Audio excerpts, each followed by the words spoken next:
What is up, guys? We are live here with top 4. We have One Upzation versus Koty Angeloff. Invoked, I know Invoked Eldlich is what Jared's on. I'm not sure. I don't remember what code was on. I think it might be Adamancipators. We do have a top cut filled with Invoked and Adamancipators, unfortunately. But fortunately, we have our Eternity Code Weekend Championship. Play up to $10,000 in prizing starting next Saturday, commentated by superstars Simo and MBT. For this weekend, we have our extremely talented commentator squad. They've been fantastic. This is their second time, most of them, on here. So give them a round of applause. They're going to go and introduce themselves.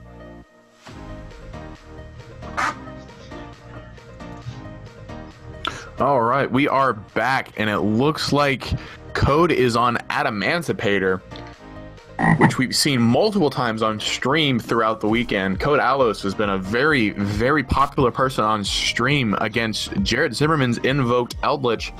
Looks like Jared did lose the die roll, which means Adamancipator's just going to kind of get to go in. I wonder if Jared's going to be able to break through the board that's about to get a mash here. What do you guys think? I mean, he's had to been doing it all this whole time. He's undefeated currently, even Swiss, and obviously in the top 8. So there's no way he hasn't faced a lot of this matchup. True. That is very true. Yeah, Jared went X01 day 1, putting himself in first place after Swiss. So he has not lost a match yet this weekend.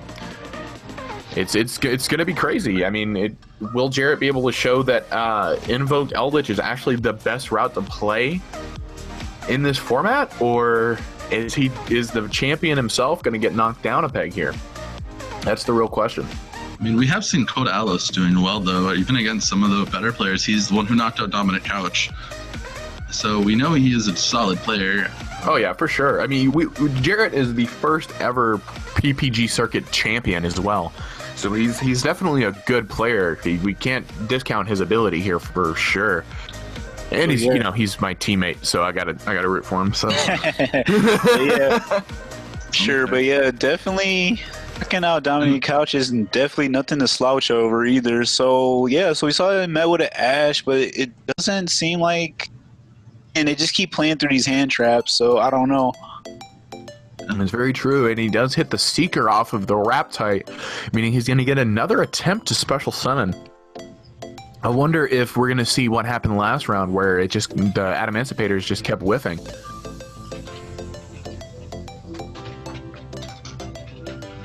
Guys, if you are watching the stream and you want to communicate with us, the commentators, we are monitoring chat, so we will be able to answer you. So we do see... or Twitch. Yeah, YouTube or Twitch, we're monitoring both. We are going to go ahead and see the gogogo gigas. I can't... Yeah, we are going to see that come up off of the Seeker. He does get to trigger the Jettison Graveyard. Yeah, he really does. I realize that. It's a pretty strong engine in it. Yeah, it's a very nice engine in terms of there's not really many other ranked 4 engines you can play for rocks. That's why we even see the Medulce card that just special summons itself, kind of like Photon Thrasher, being so popular in here. And we see the Gallant. Oh yeah, the maybe silver the better Ash card. Yeah, I would agree here, because now it's gonna come out of the deck, and he's already got it live in graveyard. Nothing really needed here at this point. Yep, and he has the option to go into a Needle Fiber right away, and from there he just kind of gets everything he wants. It's like that's what we're gonna see, the Needle Fiber coming down.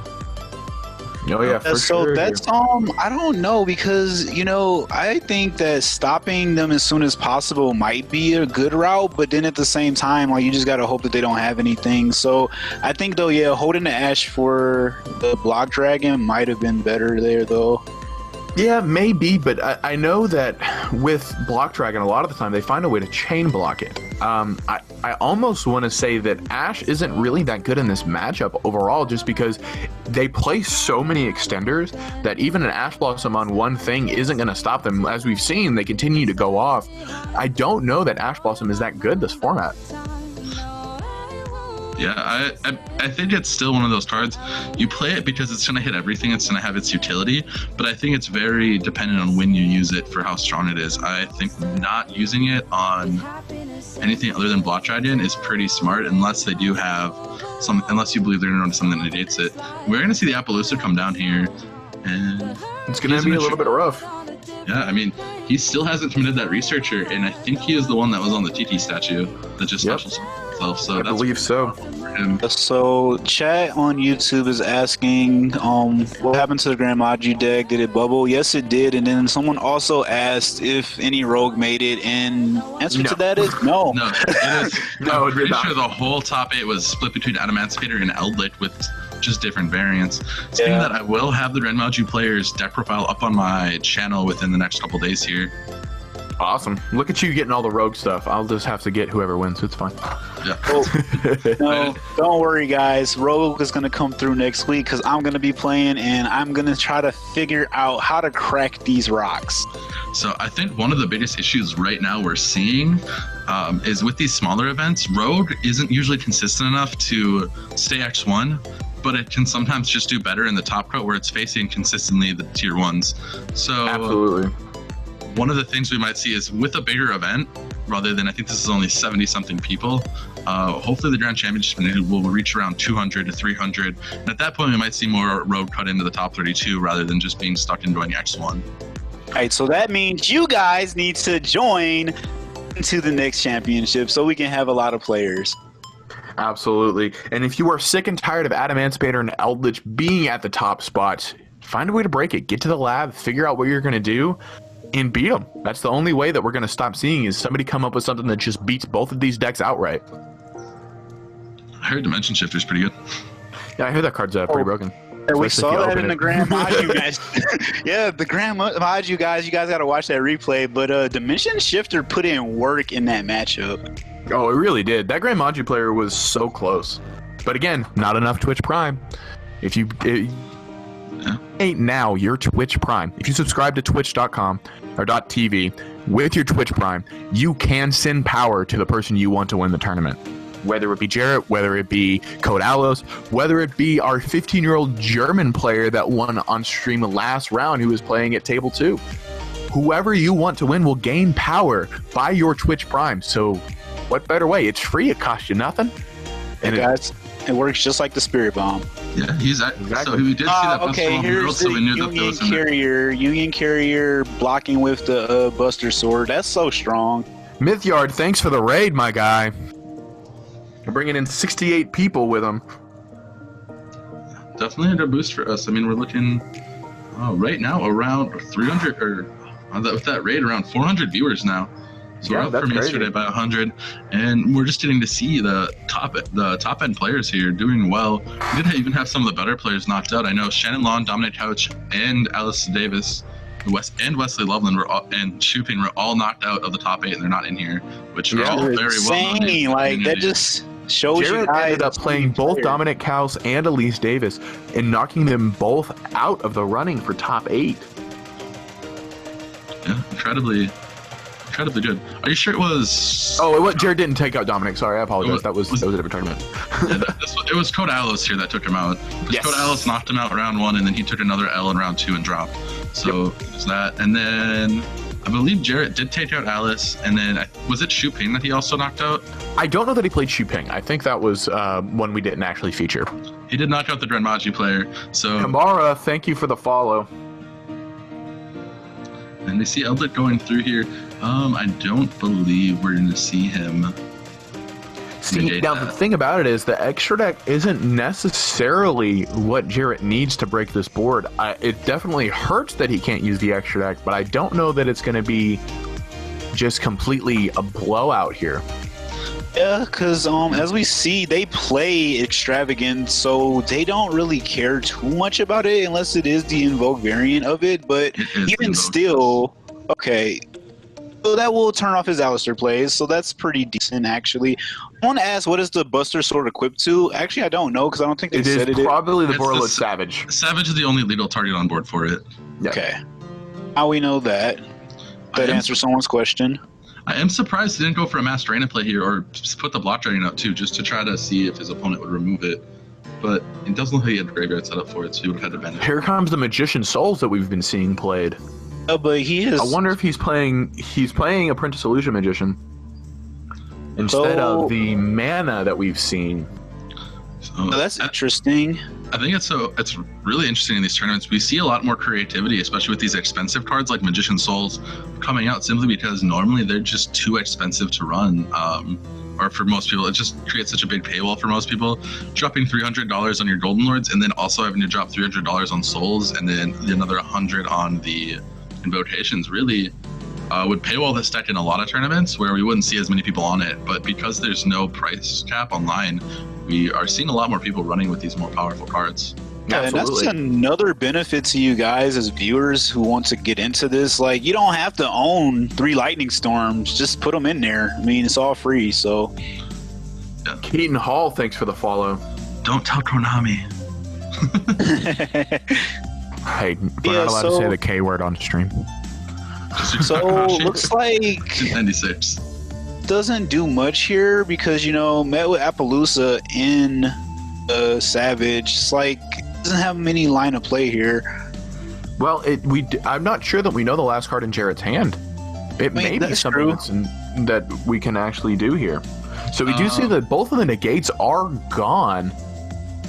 He does still have one Appaloosa counter, but there's not much he can do. I mean, he's going to get most likely forced with an Anima. Yeah, and there's the concession right there. Yeah, without that, I was thinking the Anima, but without that extra deck access, his deck is really limited. And then the Appaloosa comes down, making sure that he's not getting to use the Golden Lord to clear anything. Yeah, so it means he was relying on spells and traps, and he just did not see enough in that game to really mount a comeback of any sort. For sure, for sure. So looking at the siding, it looks like Jarrett's probably just going to keep his deck pretty much the same. I mean, I would assume so. His list is built for going first from what I've seen of it so far in his 2 matches on stream. Meaning he's probably not adding much other than maybe I've seen summon limits come in some decks because you can just clear with Golden Lord and you don't have to worry about it clogging you or blocking you from your plays. So you might Jarrett is going to go first. Yep.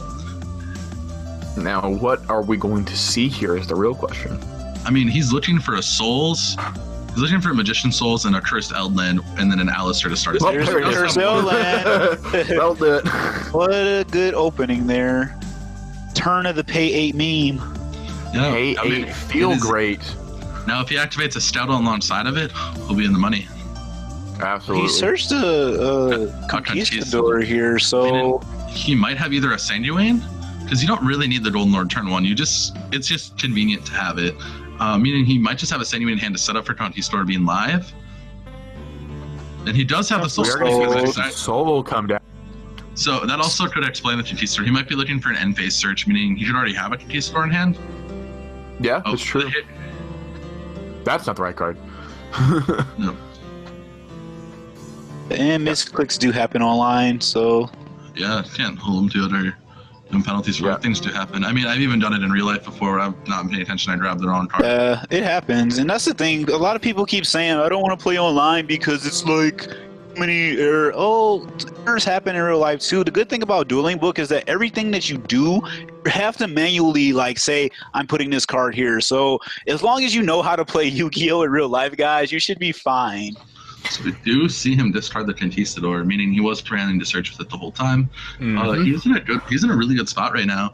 If he does get access to, and he does trigger the Eldland effect to send from deck to graveyard, which is very important. It's what makes Magician Soul so strong in here. I mean, opening a single Eldland means, and the Magician Souls mean he's going to have access to 2 traps minimum.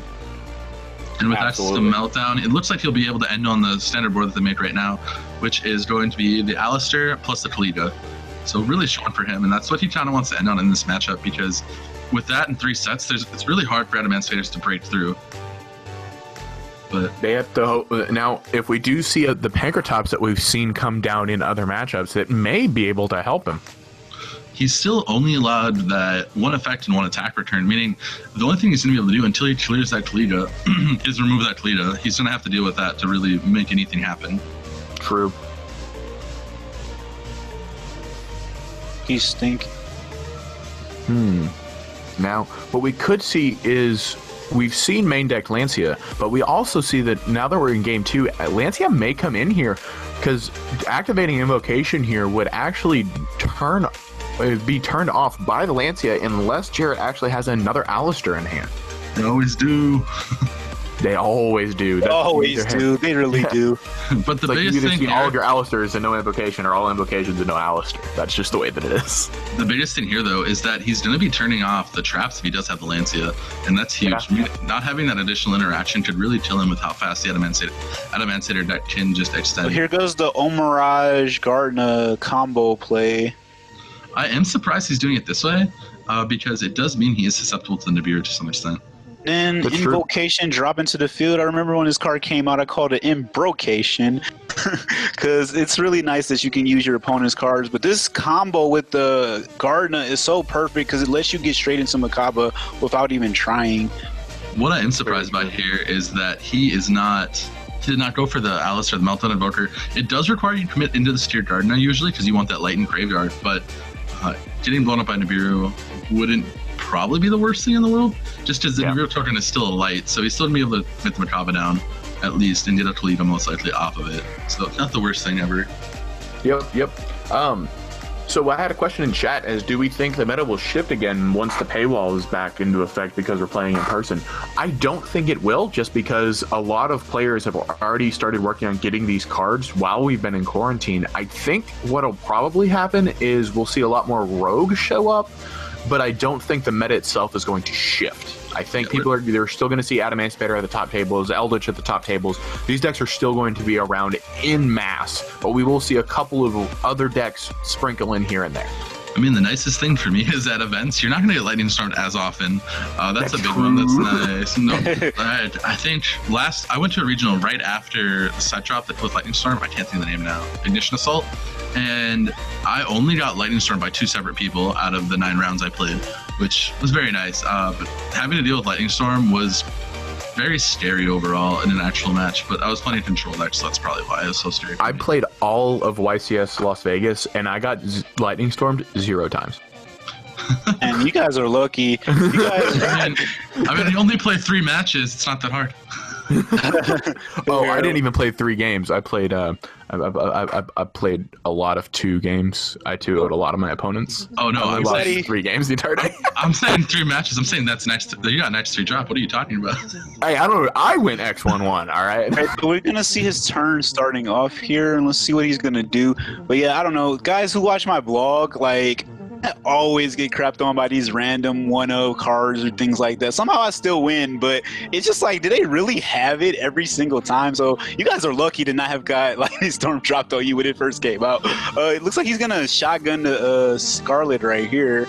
Yeah, which I don't know if that's the correct play, but it does force him to do some crazy things. And we may see a Super Poly come down here. Ooh. Well, I think there's an evenly match coming down. No, not evenly. No. Oh, wow, this is better. This is the anti-spell arrows. So it's basically like a red reboot as you start your battle phase. So what's going to be rough for him still, he still doesn't have to contend with the hand traps and the Makaba here. If he doesn't get that Seeker, if he doesn't have the Analyst in hand, there's not much he's going to be able to do, so we'll see. Oh, so this is nice, though. I mean, he only has to deal with the Makaba Negate, though, at this point, and possibly any hand traps. So I think he's fine to just combo off like he did. As we saw, like 1 or 2 interruptions sometimes isn't enough. So I think with him mitigating the interruptions, he should be fine. Build his board. We'll see. I am genuinely curious if he doesn't get that Seeker, which is probably what he's debating currently, if it's enough, because sometimes it just is. Okay, so here comes the negate right here with Makaba. And it is going to banish. With the banish means that he's not going to be able to utilize that Seeker for a block dragon that we can see later in the turn. So it is eliminating some resources here. Okay, and that's actually going to cause Alos to scoop, putting us into a game 3. One was good enough. Wow. So now I'm interested to see what this side is going to do. Yeah, you'd be surprised. Sometimes, yeah, just having a single removal for the Adamancipator deck, they're just not able to extend sometimes because they do require a rock on pretty much all of their plays. I know I played versus them, and I think I resolved a single Trish on their turn and Trish their normal summon, and then one card from their hand, and they just passed the turn. So sometimes that one interruption is just enough, which is what's so scary about this deck. If you don't have a special summon, sometimes like the just anything really, you can just be completely blown out. Absolutely. And in case you guys are curious, we have the pie chart for top 8 on the PPG face. Can check it out. G on.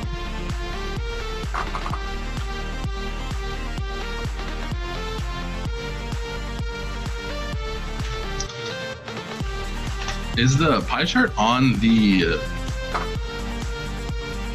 Oh, we actually brought it up on screen too. So it looks like there was 5 gogogo Adamancipators, 1 eldlich Synchro Link, and 2 eldlich Invoked. Yeah, so... Very clean. Oh, I phased out. Rip. Yeah, you were lagging a little bit, so... Yep. Am I good now? Oh, okay, good. Fine. Okay. So we are back into game 3 here. Koty Angeloff opening strong at the Adamancipator pickup, discarding the Godo DDS, meaning he's probably going to have 3 summons on his turn just to start the turn. And that means the 4th summon will be Gallant, which is super important, assuming we don't see an Ash on it or an Imperm come down on the gloves here. Yeah, this is a very strong engine here, because he's got... Could you imagine back in the day if we had 1 card leading to 3 level 4 monsters on board?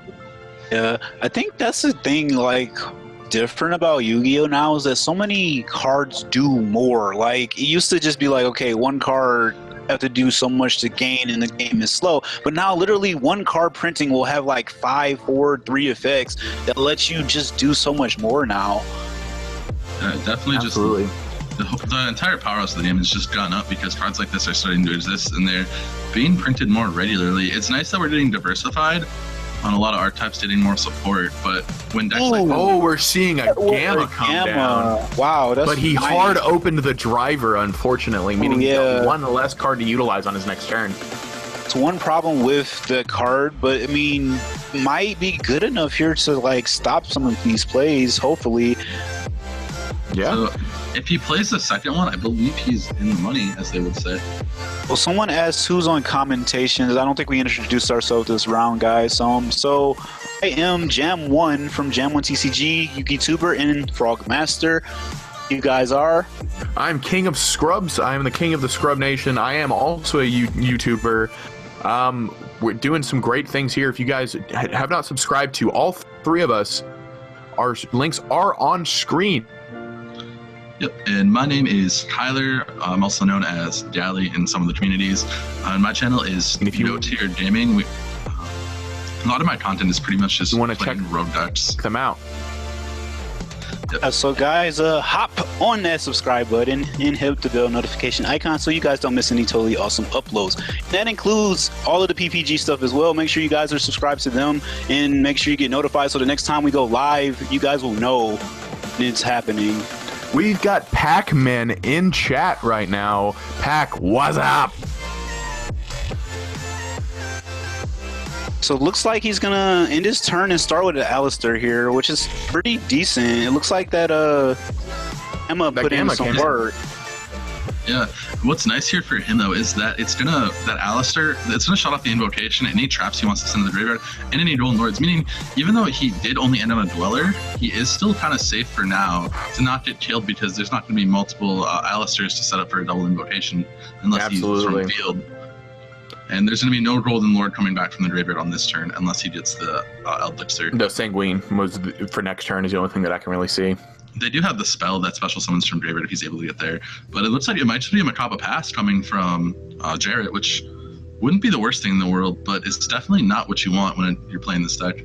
Yeah, the one thing that you have to worry about is the fact that he's still got 3 cards left to utilize, one of them likely being an Imperm, and then he's got 1 card that he's going to be drawing, so 3 cards total for next turn, and he's got his Go gloves in the graveyard to be able to bring back if he summons another Go monster. I would assume it's not an Imperm simply because if he was going to Imperm, he probably would have wanted to hit the Macabre. That's what I'm. No, that's what I'm meaning. He may be saving it for now, or for when he attempts to use it. Or not the Macabre. I was thinking more of the. You would want to hit Alistair, so there's no invocation there at all, most likely. Whoa, he cannot activate that invocation. Oh, yeah, never mind. I'll shoot a message quick. Yep. Hold on. I believe you're right. Yep. Yeah, but he noticed. Yep. He realized it right away, so we're good. I wonder if, like, this be a misplay on his part. Maybe he really wanted to have that Alistair back in hand. Man, that's the one downside of Dueling Book is we've misclicks are kind of frustrating and change the game state a lot faster than it should. The good thing about being online is that we can always go back and see like the log of things that were activated. And we can always completely rewind the game state if necessary. We saw that happen yesterday. However, the players just accepted that the game state was what it was. Yep, that was indeed what we saw, which was good. It shows the sportsmanship of the players. Sure, and that's like, the no, thing it's fine. too. We both missed it. No one's trying to cheat anybody. It's really like a really nice professional setting for everybody to play in. But yeah, here we go with Secure Karna beatdown. Gonna smack him with 1,000 here. Now again, I mentioned earlier because what can happen here is he can go into Elysium here if he has the Super Poly. He does have one card left in hand, so Captain Planet. Yeah, he could actually just. I do think not having that Alistair for a negate in hand did kind of hold him back from setting whatever that was, assuming, or if it is a hand trap.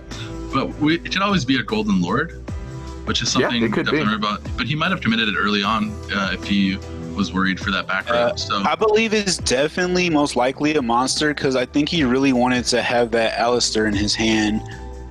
It might be a dead hand trap. And the Gogogo Giant coming out. He is the wolf bark for this archetype, but it also triggers the Gogogo Gigas in the graveyard. I mean, he can grab the Dedeus in there, trigger the Dedeus, and then grab the Dodo Dwarf, and he actually puts up a fair amount of negation. So we're going to see the Gamma discard. Gamma come down. Meaning, but the problem is if he does have an extender, it should be very scary for him because we don't know what his sets are, or even if they're live. So the thing about it was the Gogogo Glove is an ignition effect. It's not a trigger effect. So removing that from the field makes it to where he's not getting an additional extender from that. We are going to see one card set. This does not look good for Code here because it looks like he's going to go ahead and end his turn with 2 sets. Jared may be able to take the game from here. There's a good chance he dies. Yeah, I mean, it's just summoning an Alistair here would put him in on a chance to just lose the game outright. Because he can get it back with the invocation here now that he's no longer under Dweller. And because the Secured Garnet is on the board, if he summons an Alistair, then he's able to link away for the Meltdown Invoker immediately, and then he gets he won't be able to get another Alistair back, but he can fuse with one on board, and that would be enough for game most likely. Anti-spell fragrance. There's an anti-spell fragrance. DN Arts Gaming. There was 60 players in this tournament. I know you've been asking. I believe it was actually 65, if I remember what George said yesterday. It might be. I think after round 1, we had a couple of no-shows dropping. Someone asked, when will Eternity Code be legal for this tournament? Well, great question. Next week, it will be legal. So, even more of a reason why you guys can jump in and try out some new cards. Yeah, one of the most interesting decks I think that's going to be legal now is going to be the Planetary Patrol deck. It actually got some reasonable support. That doesn't make it top tier, but definitely makes it a real threat in the format. Absolutely. The crazy thing here that we just saw is with that anti-spell fragrance coming down, Jarrett wasn't really able to make very many plays here. So he does have 2 cards to negate, but I mean, even Code, he can't activate very much here because what could happen here is if he negates the Seeker here, this game may be over. I think so because he can't use any spell extenders himself because of that. Oh, it does resolve, but does it whiff? It does not whiff. He does hit a Doki Doki, which is arguably the best card he could hit in this situation. But he's going to go for the Gigas, being able to trigger the gloves and the Gigas in his graveyard. What I think is really interesting off that means he is playing. Oh no, I thought he had a 3rd one grave. So he's only playing 2 Gigas in the gloves, which is pretty standard. He just played in the Giant, which is incredible for recovery, especially going into turn 2. And the summon limit comes down. Cosmic Cyclone in response, nice. but the invocation is in hand to be able to negate the Cosmic Cyclone. This is insane. Oh man, this is classic back and forth Yu-Gi, man. Yu-Gi-Oh! Love it like this. Jared, knowing the only thing that he was going to lose a game to was a Cosmic Cyclone, not setting the invocation was actually the biggest brain. Wow, what a play from Jared. This might wrap it up right here. Yeah, it might be. I think I called out the summon limit being sided in. It's definitely a you really did say that. card. I think it's a very important floodgate against this deck, honestly, because there's a lot of combo decks. Because, like, look, you always have to go 1-2, then it's over. You can't exceed or link after 2 monsters. Like, what are you gonna do? So I think it's really strong. Puts you so far behind in the game afterwards that, like, you can just kind of clear up whatever they summon. What I do think is really interesting, though, is he did keep it in going second. Which is kind of scary a lot of the time. I mean, summon limit is strong, but going second, it's not usually the best card, meaning he did take a gamble on keeping it in, assuming he'd be able to stop the board. So he is in a good position here, and his opponent is at only 1,500, meaning if he gets an Alistair or anything in hand, he should just kill him outright. And I don't believe Secure Gardener can be used as link material. It cannot be. Oh, he's tribute summoning Nibiru to end the game. Man, that is going to Jarrett Zimmerman moving on to the finals of our weekend championship. Congratulations to Jarrett. He will be back on stream for the final match. What an insane game, guys. Oh, he said tribute summon Nibiru. Hey everyone, if you're enjoying the coverage of the Pro Play Tour online series, just remember, you can play in one yourself. Every Thursday you can enter our free weekly 64-player tournament with invites to the entire Top Cut. Every Saturday is our weekend championship, where you can enter a YCS-type event with 100% payout and even a cash payout option. The more players, the bigger the prizes. Can't commit time to play in our one-day events? We also host multiple 8-man pods daily, ready to fire on demand on your own schedule. All these events award invites to our free invite-only Players Championship, May 9th through 10th, with prizes supplied by our sponsors. For more information, visit ppgeventmanagement.com and come play with the pros.